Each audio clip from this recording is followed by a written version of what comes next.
I'm Craig Kenneth, a relationship coach and a psychotherapist. Every relationship is different and every breakup is different.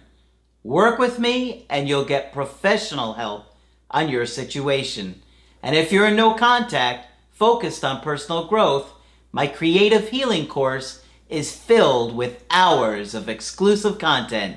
Available now at AskCraig.net.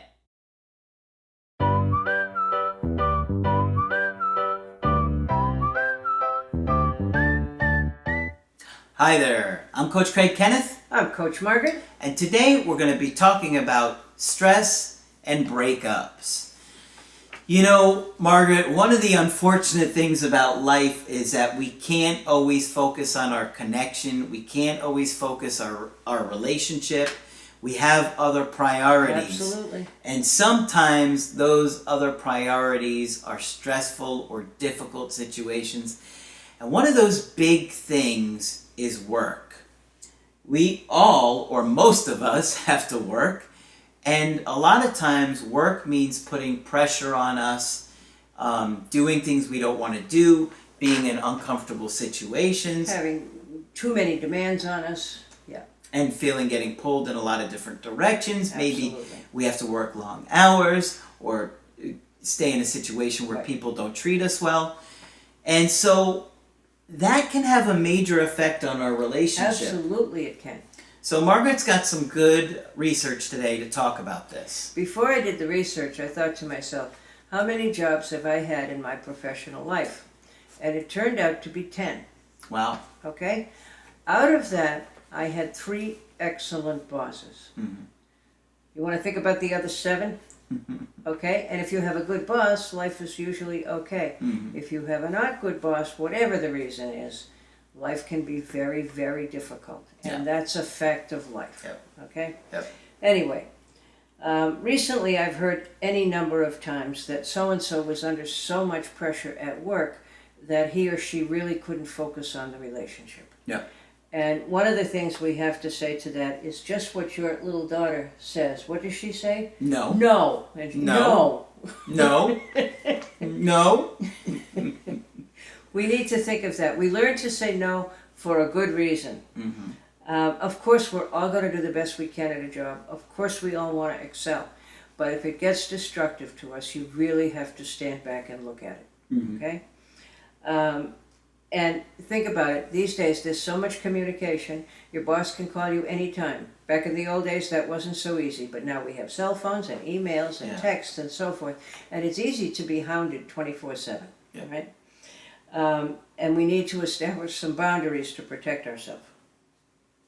Some of the end result, if we're too stressed, if we're too upset, if we're too aggravated, if we're beating ourselves up for not excelling, that's going to lead to burnout. Sure. Burnout is a terrible thing. Yep. And here are some of the early signs of burnout or that you're in a destructive situation. And before you go on, I just want to say that you need to be aware of this when your ex comes back or for your other romantic relationships. You've got to be aware that these kind of things are what make or break a relationship. Absolutely. This is serious business. When at the end of the day, you have to be able to shut off and say, that's it for today with work. Now I need to go enjoy my partner, my family, my friends, and go do it. And just shut it off to the best that you can. Right. Exactly. We have to learn how to cope with it. But anyway, some of the early signs: anxiety, irritability, difficulty concentrating, frequent headaches, stomach aches, and insomnia. Mm-hmm. How many people can relate to that? Just about everybody, I bet. Yep. Okay? Especially if you're working with family members at God. noodles. Noodles, yeah, or any noodle factory that comes along. Mm-hmm. When stress is severe, the body reacts. The brain signals the nervous system to release stress hormones. Adrenaline and cortisol are probably the best known. So there's a cascade of chemical events that prompts the body to redirect blood flow to the large muscles and the heart, which in turn elevates respiration, pulse, blood pressure, and prepares the body for physical response. Wow. Skeletal muscles are also activated, resulting in tension that can help guard against injury and prepare the body to escape the situation. So we get primitively prepared for fight or flight. Okay? Wow. Now it's kind of, imaginary and metaphorical, but we still have the body reaction that prepares us for a battle. And I looked desperately to find something I had once heard, done by an old comedian, and she talks about getting to the grocery store and having your buttocks tense so you can throw your spear at the lady in front of you who hit you with her basket. Because we get the same biological response. So it's no joke. I mean, it messes with your hormones. Oh, yeah. And if you have certainly an adrenaline discharge, but even a cortisol discharge, it takes a while to come down from that, And those are not chemicals that you want. Yeah. And then people say, well, don't take it so seriously, don't take it to heart, don't take it personally. Who can do that, right? Yeah. This is the famous fight or flight response that our ancestors relied on to flee from predators or to stand their ground to defend their territory. It's a robust system that was well designed to cope with challenges of survival in a harsh ancient environment, but now can seem excessive when triggered by bad traffic, a fight with a family member, or a problem at work. The response is hardwired and it's difficult to disengage from it. But if it's triggered too much and too often, it can become a real problem. In the short term, these physiological changes are intended to increase one's chances of survival. But unfortunately, these involuntary, unconscious systems are not well designed to deal with chronic long-term stressors, particularly those of an emotional nature. Wow. Yeah. All this can have an impact on our physiology, starting with high blood pressure. And there's a whole list of physical ailments you can get from being too stressed for too long. Think about guys in war. Think about being in Vietnam back there, or Iraq, or just awful. Yeah. Managing stress. Now that you have recognized it and named it, and remember, the first thing to do with anything is first name it, recognize it, and name it. Give it a name. Yep. You can call it stress, you can call it any naughty word you like, but name it. So you have a word to refer to it by. And then you can begin to talk about it, and talking about it will bring some relief. Now, there are people who want to come home from work and talk about what happened during the day as soon as they come in the door. That's fine. There are other people who say, I didn't want to talk about it till tomorrow or 3 days from now, and that's fine too. Yep. As long as you have an available outlet where you can talk about it. Yep. Because talking about it is the only way to manage it. Sometimes it's also really helpful to write it down, which I hadn't really thought about. Because the minute you get it out of your head and down on a piece of paper, it's a little less scary. And you can begin to look at it and figure out how you're going to handle it. And once you put your thoughts and feelings together and make a list of what you're going to do, you're going to feel at least a little bit better. Because what happens when we're really stressed out like that is we feel helpless. And there's no worse way to feel. All right? I think it's important to handle your stress on the car ride home, if possible. As best you can. Yeah. Right. Listen to music, listen to a talk show you really like, listen to us. You should hear how often I hear that. Yes, listen to us. Yeah, we'll cheer you right up. My bad jokes will straighten your day right out. Mine might make them worse, but... Yeah. All right. But you have to do whatever you can to take care of yourself. Yeah. And of course, many people, because we all have that critical inner voice, is going to say it's your fault. Okay? If you were performing better, none of this would be happening to you. And it may be that your boss is absolutely bonkers. Mm-hmm. And we've known a couple of those, haven't we? We were at one together. We did, yes. We had one together, yes.